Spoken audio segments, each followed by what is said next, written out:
T'as le level pour répondre? C'est parti. Question 1. Fnatic remporte le tout premier championnat du monde de League of Legends. C'était en quelle année? En 2010, en 2011, en 2012 ou en 2013?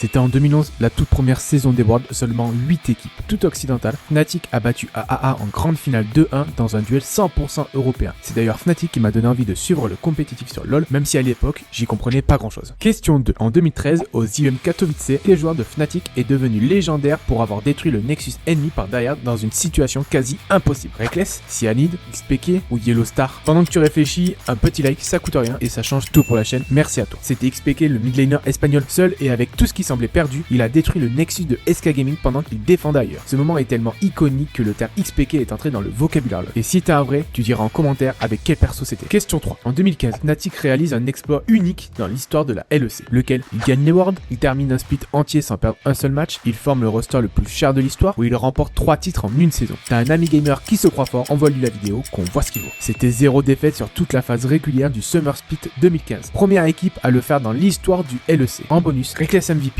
Daylor meilleur coach, les 5 joueurs dans la All Pro Team, le grand chelem parfait 4 ans après leur premier titre mondial. Question 4. En 2023, Fnatic remporte le VCT Lock-In sur quel jeu? Counter-Strike 2, Valorant, Rocket League ou Apex Legends? T'es pas encore abonné, ça prend 2 secondes et tu rates plus aucun quiz. C'était Valorant en mars 2023. Fnatic remporte le VCT Lock-In à Sao Paulo 3-2 contre Laoui, qui jouait à domicile devant son public brésilien. Une finale épique. De 2011 à 2023, de LoL à Valorant, 20 ans après sa création, l'organisation gagne encore des titres sur les nouveaux jeux compétitifs. Allez, dis en commentaire sur quel team tu veux que le prochain quiz se porte. À demain.